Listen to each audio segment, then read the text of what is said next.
Jesus também contou esta parábola para alguns que confiavam em si mesmos, por se considerarem justos e desprezavam os outros. 2 homens foram ao templo para orar. Um era fariseu e o outro era publicano. O fariseu ficou em pé e orava de si para si mesmo, desta forma: ó Deus, graças te dou, porque não sou como os demais homens, roubadores, injustos e adúlteros, nem ainda como este publicano. Jejuo 2 vezes por semana e dou o dízimo de tudo o que ganho.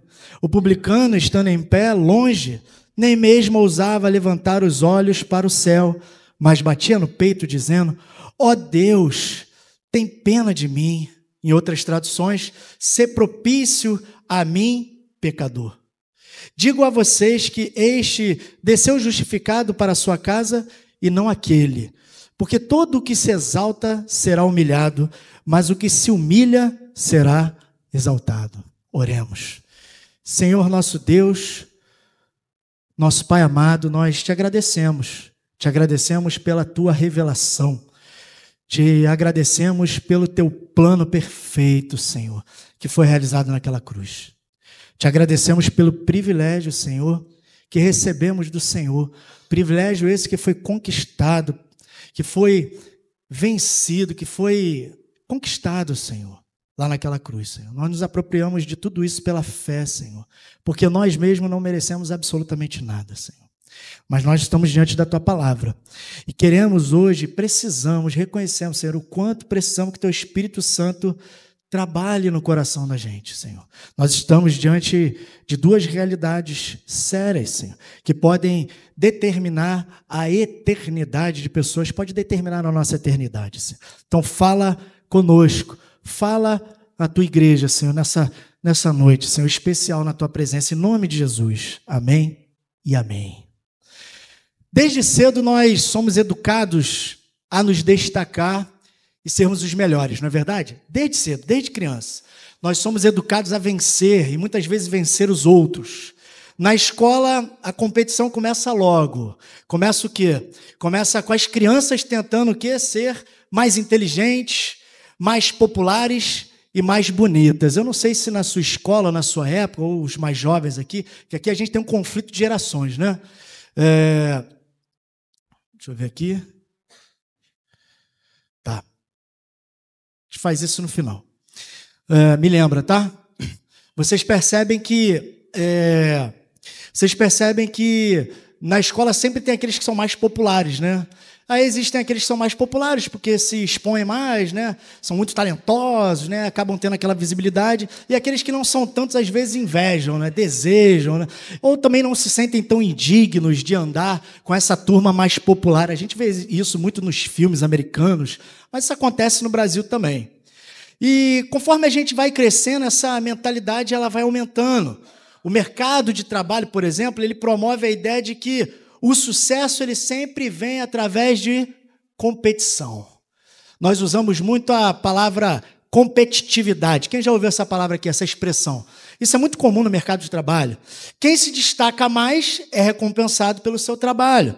E quem não se destaca fica para trás. Não que você se esforçar, né, para obter bons resultados seja ruim, eu não quero passar isso aqui. Mas é importante entender que existe uma mentalidade, um conceito já preconcebido, um padrão já estabelecido na sociedade entre melhor e pior, entre feio e bonito, entre aqueles que se destacam, que são mais populares, e aqueles que são considerados uma categoria inferior. Nós vivemos uma sociedade assim, uma sociedade onde somos constantemente incentivados a confiar em nossas próprias habilidades e até mesmo acreditar que se fizermos tudo certo, nós seremos melhores que os outros. Essa semana mesmo eu estava tendo que conversar com o Lucas, né, sobre a realidade da escola, até mesmo do mercado de trabalho, porque ele estava acostumado com um nível de conhecimento e agora as coisas estão mais desafiadoras. E eu como pai, Priscila como mãe, né, os pais que se preocupam com seus filhos, já vendo já os perigos, né, os riscos futuros, a gente estava alertando ele, olha, agora vai ficar mais desafiador. E se você bobear, você vai ficar para trás.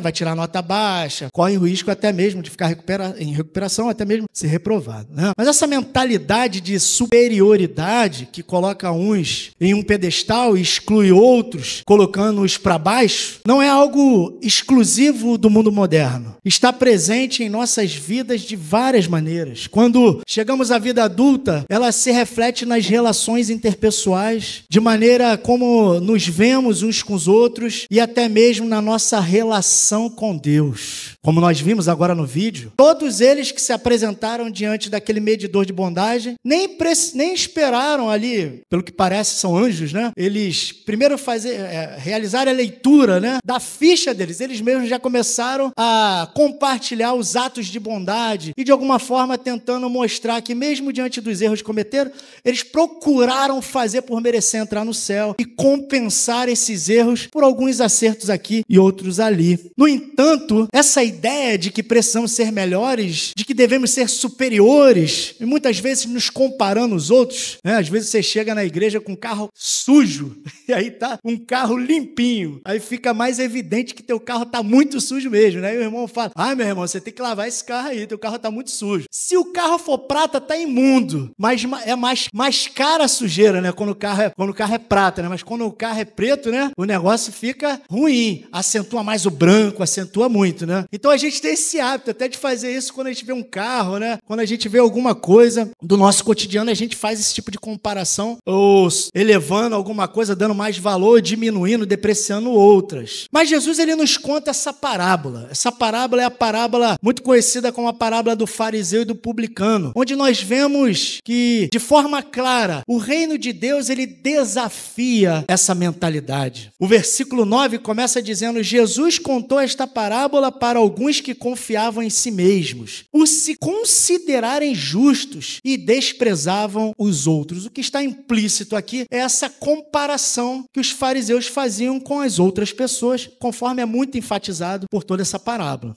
A parábola aqui, ela revela que no plano da salvação, os que se exaltam serão humilhados, mas os que se humilham diante de Deus serão consolados. Ou, por assim dizer, sendo literal o texto, serão exaltados. Por que você veio à igreja hoje? Por que você está aqui? Por que você saiu da sua casa para estar aqui na igreja? Qual é o seu intuito de congregar nesta igreja ou em alguma igreja? Qual é o seu intuito em trabalhar na igreja, em se envolver, ou desempenhar algum papel, se envolver em alguma atividade, ou em algum departamento da igreja? Eu gostaria que você fizesse essa reflexão, mas à luz do que você assistiu e reforçando ainda mais com o que você acabou de ler na palavra de Deus. Nós não estamos aqui para sermos reconhecidos.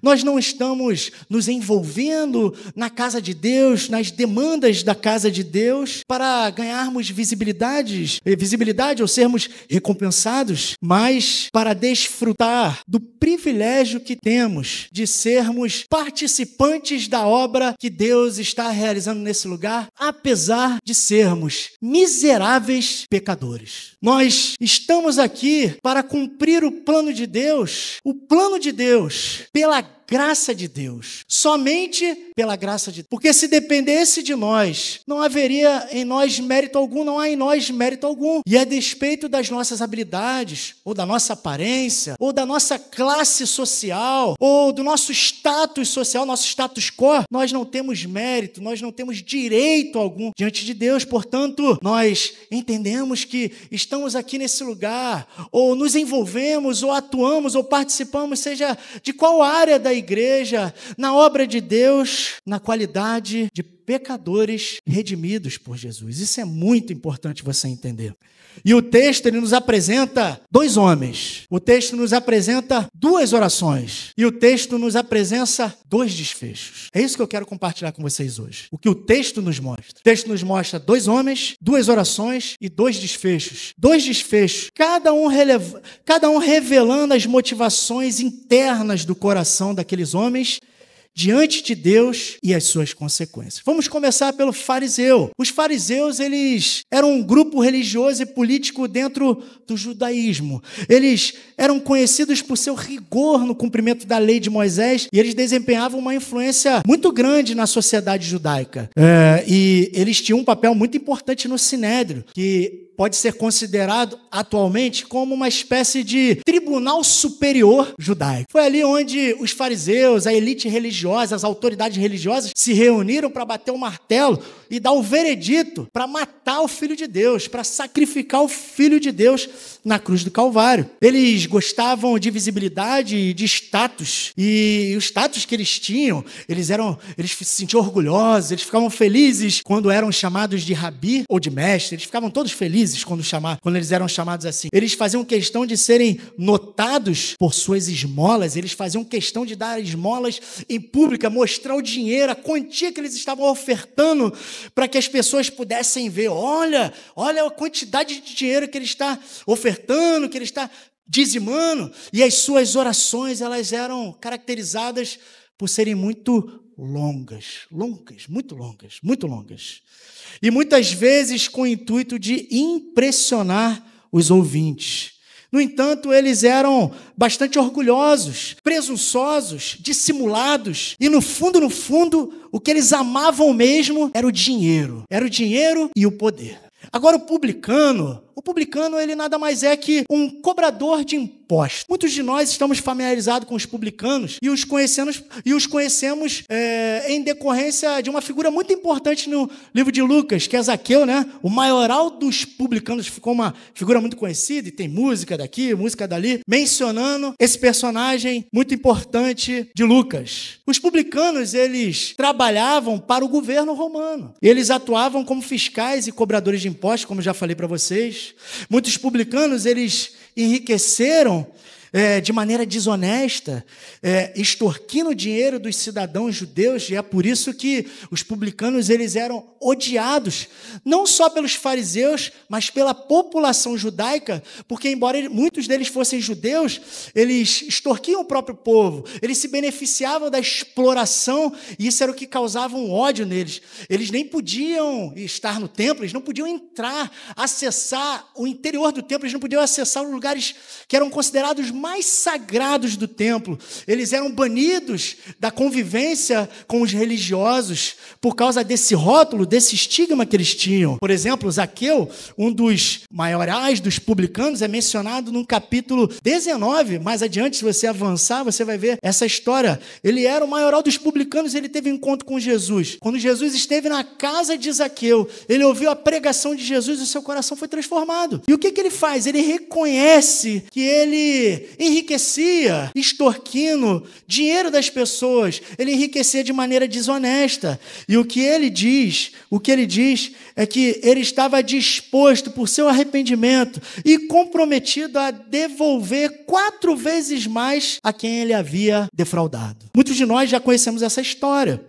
Então, devido à sua prática corrupta, os fariseus, eles criticavam constantemente os publicanos e murmuravam sobre o fato de Jesus se associar, ou, por assim dizer, se assentar na mesa com pecadores e publicanos. Não é assim que nós conhecemos a história? Tem muitas pessoas que usam essas histórias para justificar, muitas vezes, a sua convivência com incrédulos, né, com outros pecadores.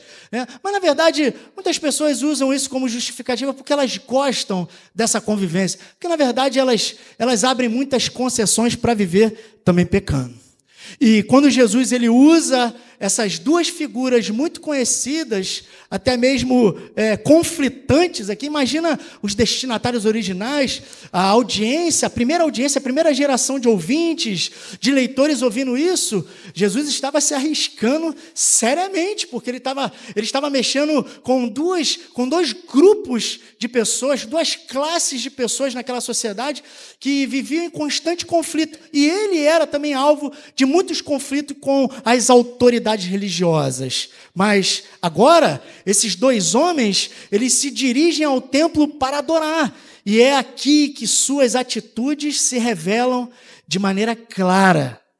Da mesma forma que até hoje os judeus, eles vão ao Muro das Lamentações para expressar as suas orações a Deus. Vocês já viram na televisão? Já viram na internet? Se você pegar na internet, você vai ver o Muro das Lamentações, porque não existe um templo daquela mesma magnitude como a gente vê o Templo de Salomão na Bíblia, como é descrito, né? O que a gente vê ali é uma capa e o Muro das Lamentações, onde a gente vê rabinos, religiosos, judeus e pessoas, às vezes, de muitas partes do mundo que vão ali como turistas para participar daquelas lamentações, daquela realidade ali religiosa.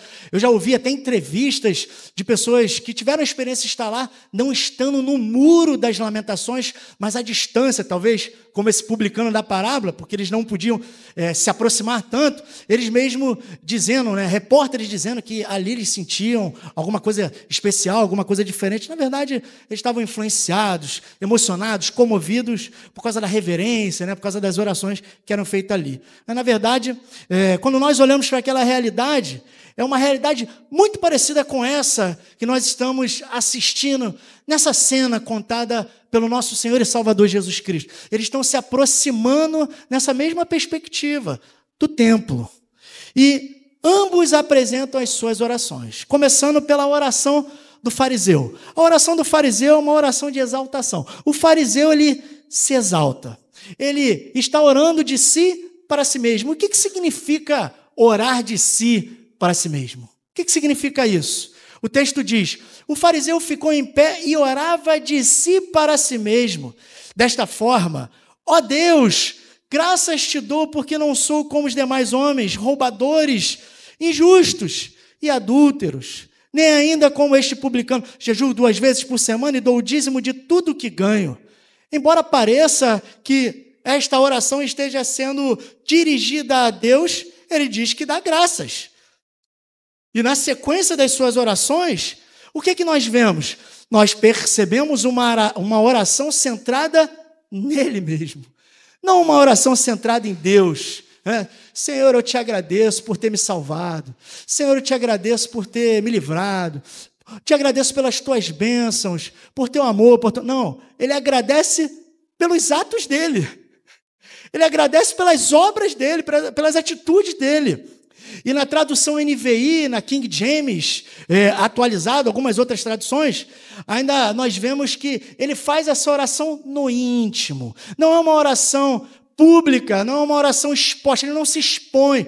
É uma oração que acontece no íntimo. Ninguém está ouvindo. Só quem está ouvindo é Jesus. Só quem está ouvindo é Deus. Essa oração. Não vemos uma oração aqui, uma oração redimida. Não vemos aqui uma oração reverente, uma oração humilhada. Não há sinais de alguém que se considera um pecador ou que necessita de perdão. Lucas mesmo, ele relata nesse evangelho, no capítulo 7, que os fariseus, eles rejeitaram o batismo de João. Não sei se você já chegou a perceber isso, mas os fariseus não receberam o batismo de João. Por que eles não receberam? O batismo de João era para quê? Era um batismo de arrependimento. Eles não aceitaram se batizar neste batismo porque eles não viam neles necessidade alguma de se arrepender. Nós não vemos eles se batizando por isso. Ele, na verdade, está se comparando aos outros. Olha como é que ele fala. Não sou como os outros homens que roubam, são injustos e adúlteros, nem como este publicano. Ele se via como superior aos outros, à medida em que ele também despreza este pobre publicano. Ele se via como um superior às pessoas, exibindo seu orgulho religioso. O fariseu, ele destaca o seu jejum e o dízimo como prova de sua justiça.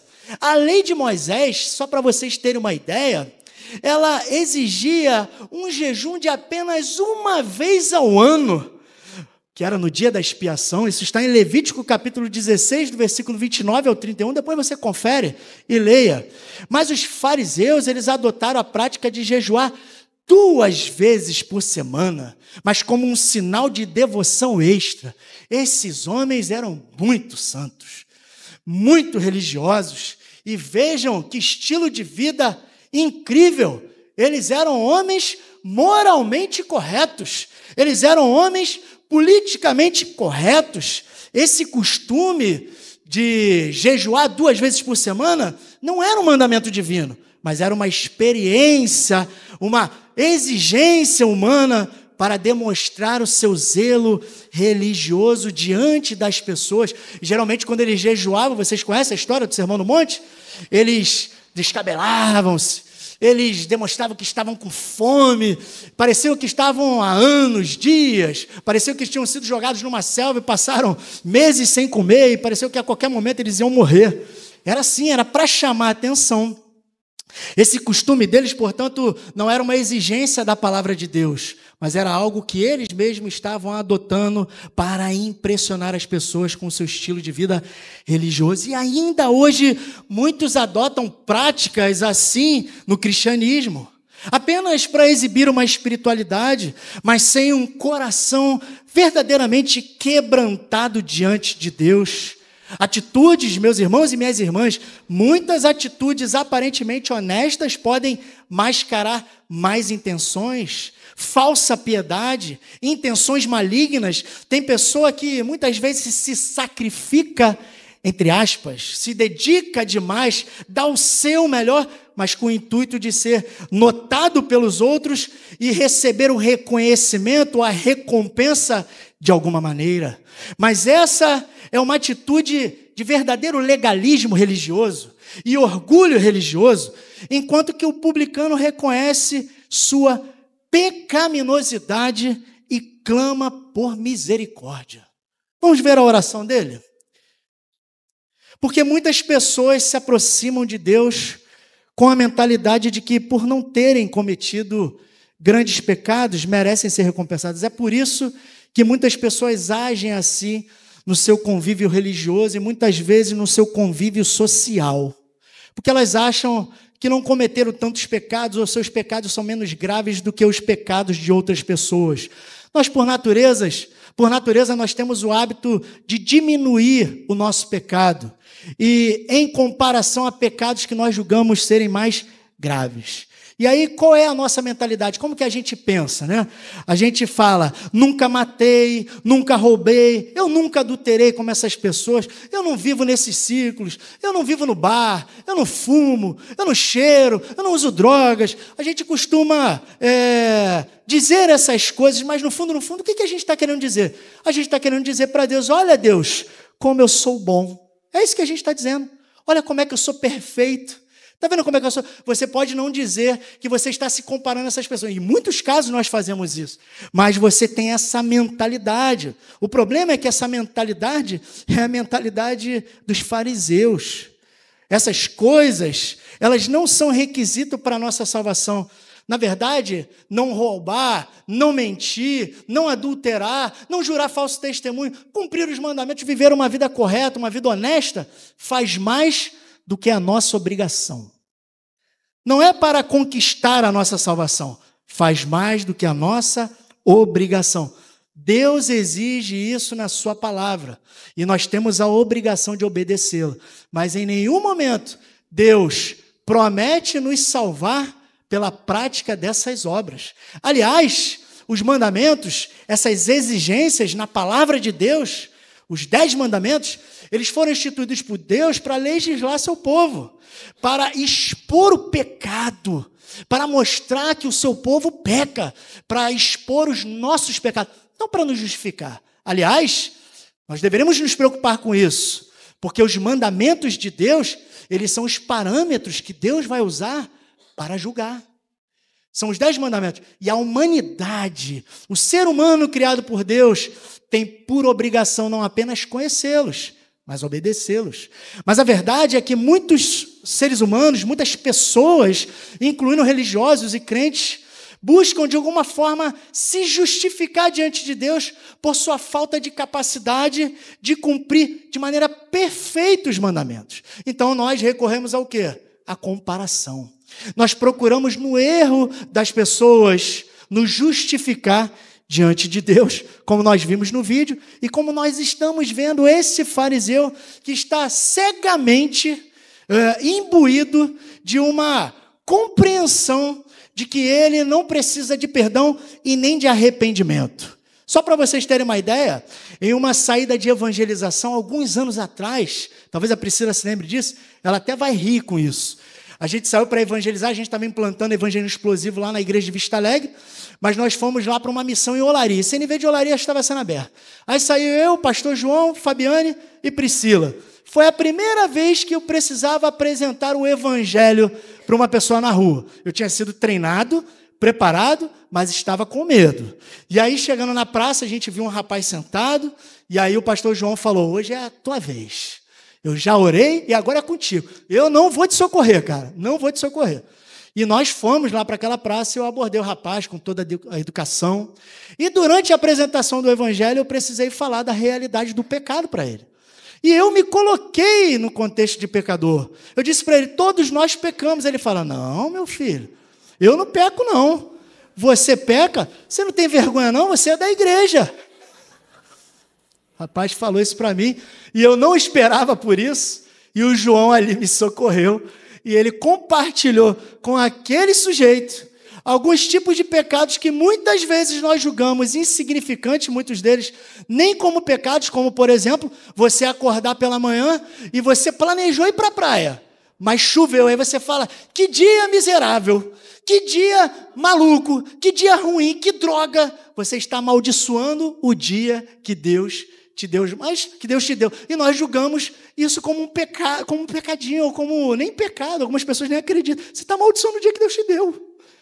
E esse homem fez isso, o João me socorreu e a gente ficou bem, graças a Deus. Mas só que Jesus, ele confronta essa falsa piedade do fariseu e o chama de sepulcro caiado em muitos momentos, porque eles eram belos por fora, mas cheios de morte por dentro. Há um perigo, irmãos, quando nós valorizamos demais o exterior, porque Deus, ele conhece o nosso interior, ele conhece a nossa natureza, ele sabe quais são as intenções do nosso coração, ele sabe o porquê que você entrou aqui, ele conhece os seus interesses, ele conhece os seus objetivos, seus alvos pessoais, o motivo pelo qual você se envolve em alguma coisa, o motivo em que você se associa com alguém, ou você se relaciona com alguém, ou que você se envolve em alguma atividade, alguma parceria, alguma atividade. Ele conhece os motivos das suas orações. Às vezes nós oramos, mas nós precisamos ter uma avaliação, não podemos ser despretensiosos, mas nós precisamos fazer uma autoanálise espiritual para saber quais são as intenções reais do nosso coração. Não é à toa que nós lemos nos Salmos, Senhor, Tu me sondas e me conheces, Senhor, sonda o meu coração, esquadrinha os meus pensamentos. Ele faz isso orando, ele faz isso louvando a Deus, ele faz isso salmodiando, porque ele sabe diante de que ele está aquele que sonda os corações. E assim como o Espírito fala às igrejas, o Espírito fala com as igrejas, o Espírito conhece as suas intenções, o Espírito passeia na igreja, ele me conhece, ele conhece você, ele conhece suas lutas, suas necessidades, e ele conhece as intenções mais profundas do seu coração. Ele sabe se você está aqui desprovido de interesses materiais, se você está aqui desprovido de interesses egoístas, se você está aqui realmente com um senso da sua pecaminosidade e da santidade de Jesus no nosso meio. Agora vejamos a oração do publicano. O publicano, ele se humilha. Olha como é que o publicano se dirige a Deus. Ele está em pé, longe, provavelmente longe do lugar mais sagrado do templo. Ele nem ousava levantar os olhos para o céu, mas ele batia no peito dizendo, ó Deus, tem pena de mim que sou pecador. Eu gosto da tradução NVI, ou da tradução que a gente usava antes aqui na igreja, porque fala, ser propício a mim, pecador. Ele se posiciona de longe, ele não procura os melhores lugares, ele não procura o melhor lugar sagrado. Na verdade, ele não faz isso porque ele nem tem coragem de erguer os olhos, ele está envergonhado. Aqui, o estado dele é de humilhação, é de vergonha, de vexame. Ele não só está reverente, ele está envergonhado pelos pecados que ele cometeu. É assim, é nessa condição que ele se aproxima de Deus e faz essa oração. Ele demonstra a sua profunda vergonha. E ele demonstra um profundo e verdadeiro arrependimento. Diferente do fariseu que se exalta, o publicano está reconhecendo a sua falta de direitos diante de Deus. Ele não chega no templo, colocando Deus na parede, exigindo que Deus o abençoe e que Deus faça aquilo que ele quer ou que ele acha que precisa. Não, ele está ali se expondo a sua pecaminosidade e na esperança de que ele seja favorecido, perdoado, acolhido por Deus. Ele sente o peso do seu pecado.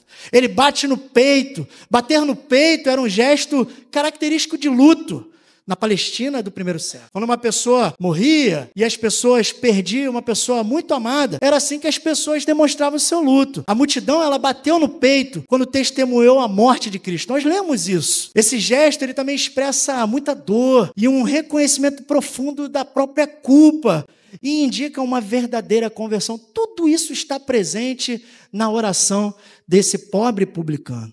Ele não julga os outros, mas ele reconhece a sua própria necessidade da graça divina. Veja algo peculiar na oração do publicano.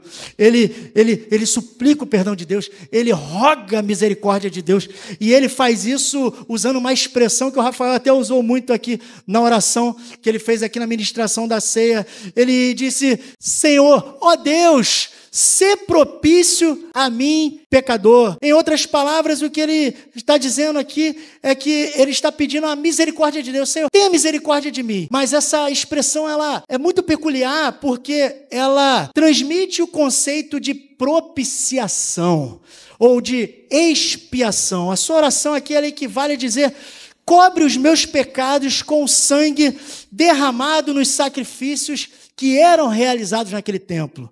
Aquele publicano sabia que os sacrifícios de animais, o sangue que eram derramados ali, era para expiar a culpa do pecado, era para justificar o pecador.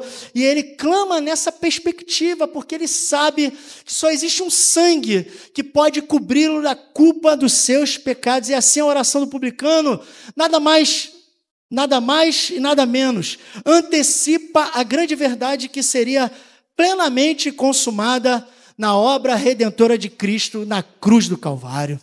Então, se nós trouxéssemos essa cena para os nossos dias, o fariseu poderia ser alguém assíduo na igreja, envolvido nos ministérios, conhecido por suas orações eloquentes e até mesmo por sua dedicação em seu serviço. Não que essas coisas elas sejam ruins em si, mas é que no fundo tudo é feito sempre visando recompensas, reconhecimento ou visibilidade no meio religioso ou no meio das pessoas.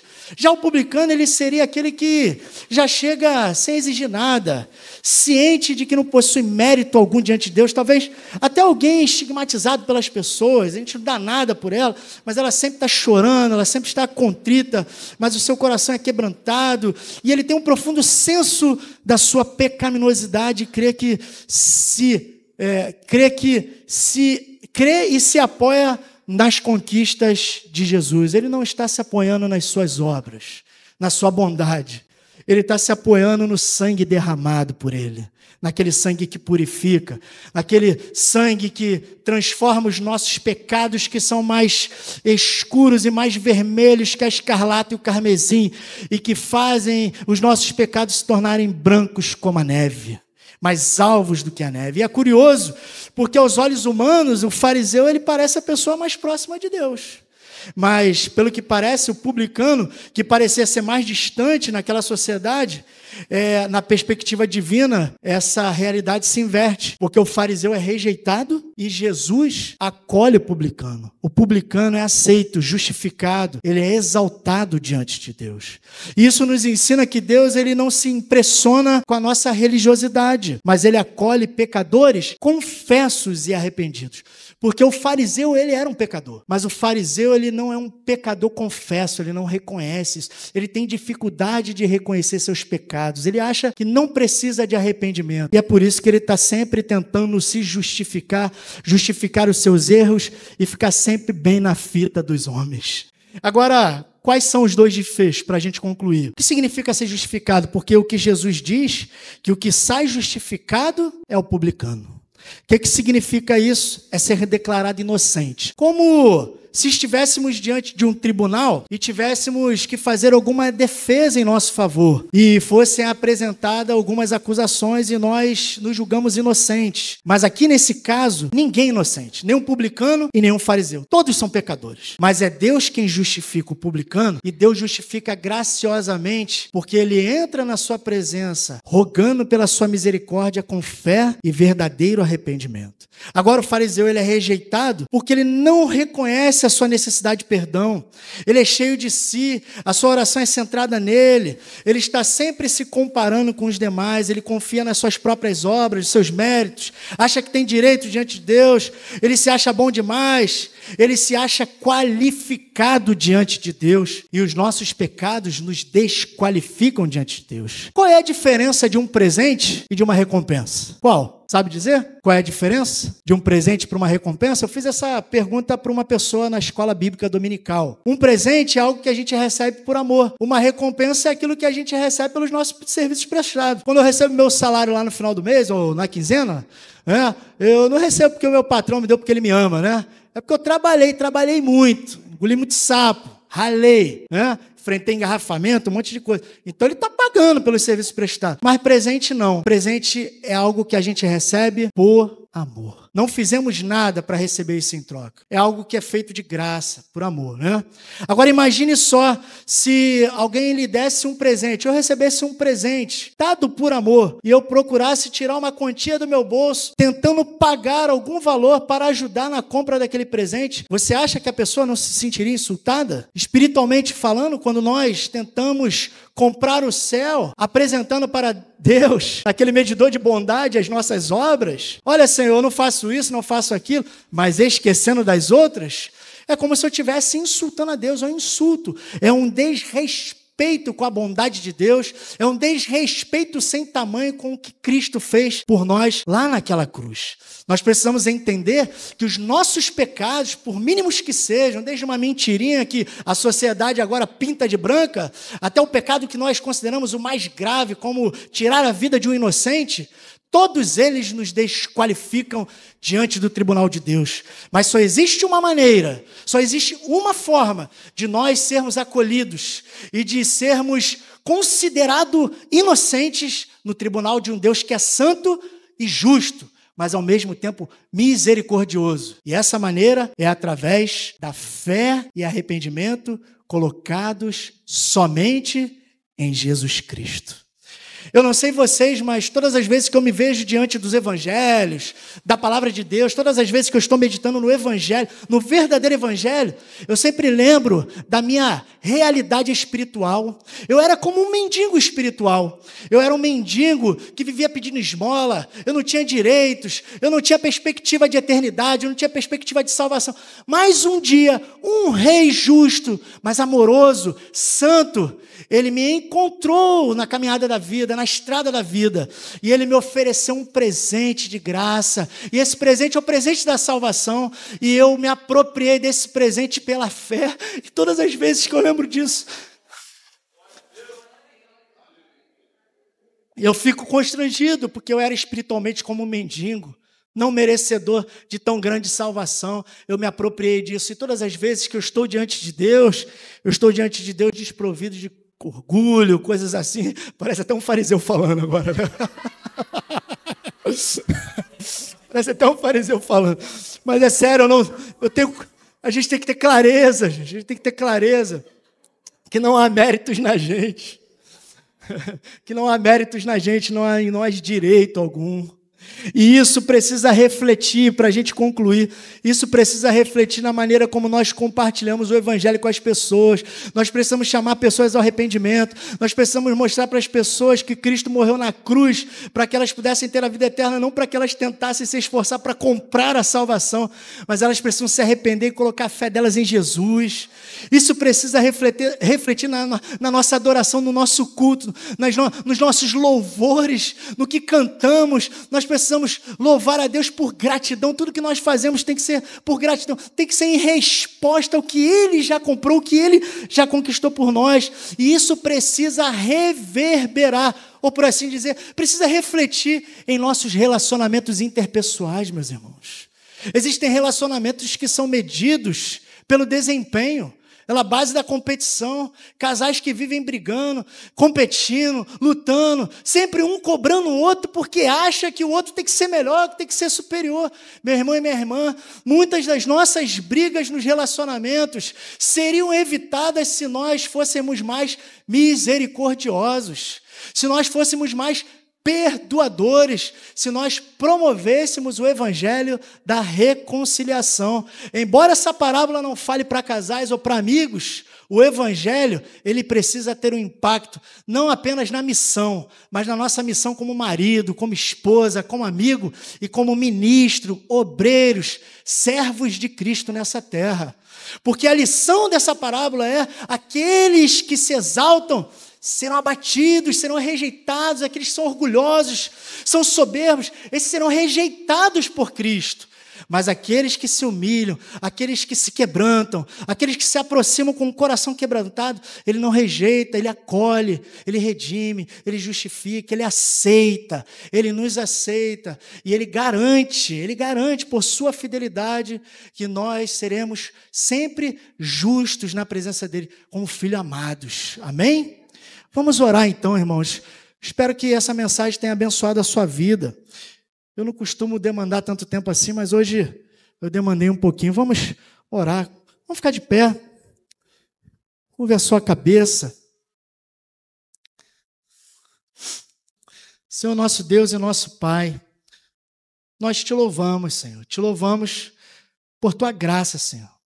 Pela tua misericórdia, Senhor, sobre a nossa vida. Nós somos pecadores, mas nós somos pecadores redimidos. Isso só é possível porque o Senhor desceu, o Senhor subiu no madeiro e ali o Senhor triunfou, o Senhor conquistou o direito de sermos chamados filhos de Deus. Nós não temos direito, nós nos apoiamos nos teus direitos, nos teus triunfos, nas tuas conquistas. Nós não nos apoiamos no nosso sacrifício, nós nos apoiamos no teu sacrifício, nós nos apoiamos no teu sangue que foi derramado por nós, Senhor. Nós nos apoiamos nessa graça. E nós não queremos falar isso, nós não dizemos isso como desculpa para viver pecando, pelo contrário, Senhor, mas porque nós queremos responder à tua graça, Deus, vivendo em santidade, vivendo em obediência à tua palavra, resplandecendo como luz nesse mundo, resplandecendo e fazendo a diferença como sal e luz dessa terra, Senhor. Então usa o teu povo, Senhor. Que o nosso coração esteja livre de todo e qualquer orgulho, altivez, soberba. Que não sejamos religiosos como esse fariseu, Senhor. Que possamos aprender, ó Deus, com esse publicano a nos humilhar, a nos quebrantar, a nos entregar diante dos teus pés, Senhor. Porque nós já fomos justificados na cruz do Calvário, Senhor. Em nome de Jesus, nós te agradecemos por isso. Recebe o nosso louvor e a nossa adoração. Em nome de Jesus, amém e amém.